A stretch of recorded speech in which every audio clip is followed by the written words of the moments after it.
Recently एक notice निकाला है जिसमें उन्होंने 2024 के लिए सिलेबस चेंज कर दिया है।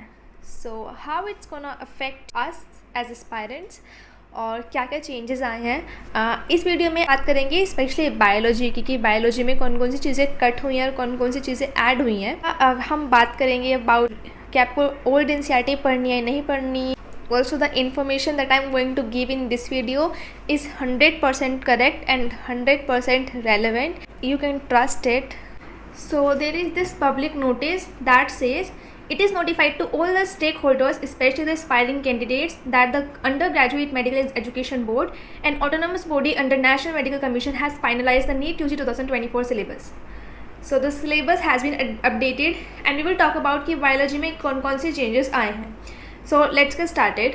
तो हम स्टार्टिंग से लेके लास्ट तक पीडीएफ देखेंगे and I will show you कि आपको बायोलॉजी में कौन कौन से टॉपिक्स कट करने हैं, कौन कौन से पढ़ने हैं, कौन कौन से नहीं पढ़ने हैं, कौन कौन से चैप्टर कट हो रहे हैं। ये चीज़ कि आपको न्यू एनसीईआरटी खरीदनी चाहिए नहीं खरीदनी चाहिए, ये आपको एंड में खुद क्लियर हो जाएगा, ये मुझे बताने की ज़रूरत भी नहीं है। सो जो यूनिट नंबर फर्स्ट है that is diversity in living world, इसमें से आपका फर्स्ट चैप्टर में से आपका एक टॉपिक कटा है दैट इज़ टैक्सोनॉमिकल एड्स। मैं आपको लास्ट में एक लिस्ट दे दूंगी लिख के जो जो कटा है। सो एक तो इसमें से कटा है टैक्सोनॉमिकल एड्स वाला टॉपिक। इसके अलावा सेकंड चैप्टर में से कुछ भी नहीं कटा है। और जो आपका third chapter that is plant kingdom, उसमें आपका जो एक टॉपिक है ऑल्टरनेशन ऑफ जनरेशन वाला टॉपिक, ठीक है। ऑल्टरनेशन ऑफ जनरेशन वाला जो टॉपिक है, एक वो टॉपिक इसमें से कटा है। एंड देखो टैक्सोनॉमिकल एड्स, ठीक है, वो टॉपिक कटा है, वो उसके जैसा कहीं नहीं था। तो टैक्सोनॉमिकल एड्स आप नहीं भी करोगे तो चलेगा। सेकंड जो ये ऑल्टरनेशन ऑफ जनरेशन वाला टॉपिक कटा है, ये आपको करना है, आपको इसको नहीं छोड़ना है। ऑल्दो इन्होंने यहाँ से वो टॉपिक काटा हुआ है लेकिन वो पूरे चैप्टर में थ्रू आउट उसका यूज़ हुआ है, तो आपको वो पेज पढ़ के जाना है। देन आपका फोर्थ चैप्टर आता है एनिमल किंगडम, इसमें से भी कुछ नहीं कटा है। उसके बाद यूनिट 2 आती है structural organisation in animals and plant, इसमें आपको मॉर्फोलॉजी वाला चैप्टर आता है। इसमें मेजर चेंज हुआ है, इसमें कुछ चीज़ें ऐड हुई हैं, कुछ न्यू फैमिलीज ऐड हुई हैं। ये it is like the one of the major change जो आया है। और तो बहुत छोटी मोटी चीज़ें कटी हैं या फिर चैप्टर कटा है, लेकिन जो चीज़ ऐड हुई है that is the main thing. और इसमें से क्वेश्चंस आने के चांसेस हैं क्योंकि ये जो फैमिलीज है एनसीईआरटी बुक में नहीं दी हुई हैं, तो ये आपको कैसे भी करके अलग से पढ़ना पड़ेगा। As you can see here आपकी फैमिलीज दी हुई हैं मालवीसिए, क्रूसीफेरे, लेग्यूमिनसे, कंपोजिटे एंड ग्रामिने। ये आपकी 5 फैमिलीज दी हुई हैं।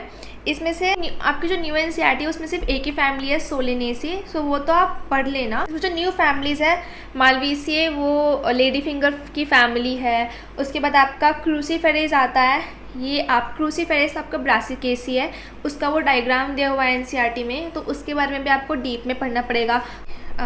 उसके बाद आता है लेग्यूमिनोसिए, ये आपकी फैबिएसी फैमिली है, ये आपकी ओल्ड एनसीईआरटी में थी, इसके बारे में पूरा दिया हुआ था तो वो पढ़ना है।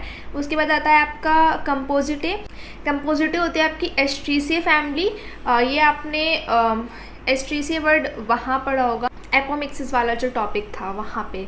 और जो लास्ट आता है दैट इज़ आप ग्रामिने, ग्रामिने आपका होता है पोइसिए, पोइसिए यू रिमेंबर, ये वीट की फैमिली होती है। सो ये सारी फैमिलीज आपको करनी है फॉर श्योर, ये बहुत ज़्यादा इंपॉर्टेंट, इसमें से क्वेश्चंस आने के पूरे चांसेस हैं क्योंकि न्यूली एडेड हुई है। प्लांट एनाटॉमी में भी एक चेंज आया है, उसमें से एक जो उसका one of the hard part था दैट इज सेकेंडरी ग्रोथ, वो पार्ट काट दिया गया है and yes it is a good thing. Animal tissues की बात करें, स्ट्रक्चरल ऑर्गेनाइजेशन ऑफ एनिमल्स, उसमें ये एक बहुत अनश्योर से लाइन दी हुई है। आई डोंट नो ये टाइपिंग मिस्टेक है या क्या है, लेकिन इसके बारे में एक श्योरिटी नहीं है। वो ये है कि इसमें दिया हुआ है कि इसमें आपको पढ़ना है different systems of an insect और ब्रैकेट में फ्रॉग लिखा हुआ है। आई डोंट नो उन्होंने क्यों किया, ठीक है। Frog is not an insect, it is an amphibian. So अभी हम सेफ साइड पे चलेंगे, सिंस यहाँ पे इंसेक्ट लिखा है तो हम कॉकरोच भी पढ़ेंगे और एज यहाँ पे फ्रॉग भी लिखा है तो हमें फ्रॉग भी पढ़ना पड़ेगा। सो इस चैप्टर में से हमें स्टार्टिंग के टिश्यूज़ तो पढ़ने ही है, उसके साथ में हमें कॉकरोच और फ्रॉग भी पढ़ना है, ठीक है। अर्थवॉर्म नहीं पढ़ना है। तो यहाँ पे लिखा भी हुआ है फ्रॉग के आगे ब्रीफ अकाउंट ओनली लिखा भी हुआ है, मतलब आपको ज़्यादा डीप में क्वेश्चन ना पूछे पर आपको ऊपर ऊपर से पूरा प्रॉपर पता होना चाहिए।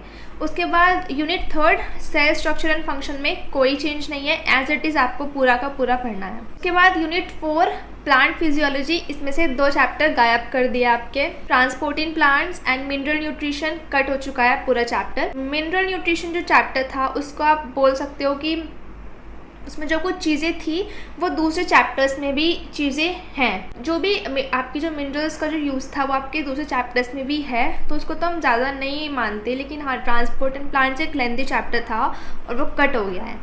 उसके बाद आपका फोटोसिंथेसिस कंप्लीट पूरा चैप्टर ऐसे ही है और रेस्पिरेशन पूरा चैप्टर ऐसे ही है। उसके बाद आता है photo plant growth and development, जो PGR वाला चैप्टर है।